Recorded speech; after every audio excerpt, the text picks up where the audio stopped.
शरीर के 6 विकार हैं, ये मेरा स्वरूप नहीं है। कल एक प्रश्न करता है, एकांतिक में प्रश्न कह रहे थे कि कोई कहता है मैं ब्रह्म हूं, कोई कहता है मैं भगवान हूं, कोई कुछ कह रहा है, ये सब ठीक है क्या? मुझे तो सब ठीक नहीं लगता, क्योंकि मुझे तो कहीं अनुभव नहीं होता कि मेरे अंदर भगवान है, मेरे अंदर ब्रह्म है। अब ऐसे लोगों को क्या बतावे? इतने लोग बैठे हो, अपने को देखा है तुमने आज तक?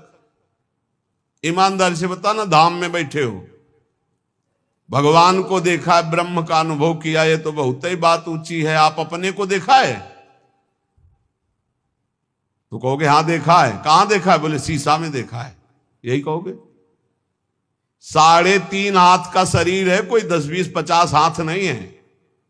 एक कमरा में होता, ढूंढना है तो बहुत समस्या थी कि भाई बड़ा कमरा है, बहुत छोटा कमरा है ये, 3.5 हाथ का। अपने हाथ से नाप लो। इस कमरे के अंदर एक और कमरा है, उस कमरे के अंदर एक और कमरा है, और उससे अलग आप बैठे हुए हो। बोलो आपने देखा अपने आप को? पहले कमरे को देखा है, बाहर वाले, जैसे घर, बड़ा मकान, फिर उसके अंदर एक कमरा, फिर उसके अंदर नीचे की तरफ एक गुफा, उस गुफा में बैठा हुआ है निर्लेप रूप से तू। देखा अपने को? त्वम आसी देखा? बोले नहीं देखा। तो फिर तुम क्या ब्रह्म को देखोगे, क्या भगवान को देखोगे? अपनी चमड़ी को देखो कि गोरी है कि काली है, बस यही शीशा में देखो, और क्या देखोगे? बात करते हो, ब्रह्म ऋषियों की बात की अवहेलना करते हो।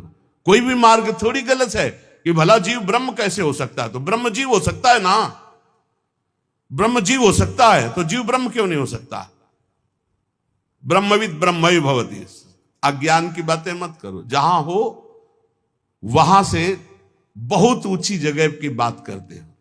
ये ब्रह्म ऋषि ऐसे मजाक थोड़ी करते हैं, हम ब्रह्मास्मि, वही है, वही कहीं से भी देखो वही है, दूसरा नहीं। वो खेल कर रहा है, वही सेवक स्वामी खेल कर रहा है, दूसरा नहीं, बिल्कुल दूसरा नहीं, दूसरों न कोई। जब मैं था तब हरि नहीं, अब हरि है, मैं ना आए। हरि और मैं कभी एक साथ नहीं हो सकते, ध्यान रखना। हरि और मैं एक साथ नहीं हो सकते। जब मैं था तब हरि नहीं, अब हरि है, मैं ना आई। ब्रह्म नहीं, माया नहीं, नहीं जीव नहीं, काल अपनी उसुदिन आ रही। एक रहो नंदलाल, भक्ति एक, ज्ञान एक, वो ब्रह्म द्वितीय नास्ति एक, आखिरी में पहुंचो एक, सवाल हल होगा एक, दूसरा नहीं। जब तक अनेक तो सवाल में हो, हल नहीं हुआ है। ऐसे बातें सुनते हैं और अवहेलना कर देते हैं। कभी जिंदगी में भक्ति नहीं आ पाएगी यदि निंदा करोगे किसी ब्रह्म ऋषि की, किसी महात्मा की। भगवान के सिवा कोई नहीं है, मान लो हमारी बात, तो सवाल मानी संख्या भगवान के सिवा कोई नहीं, हल हो जाएगा। वासुदेवा स्वरमिति।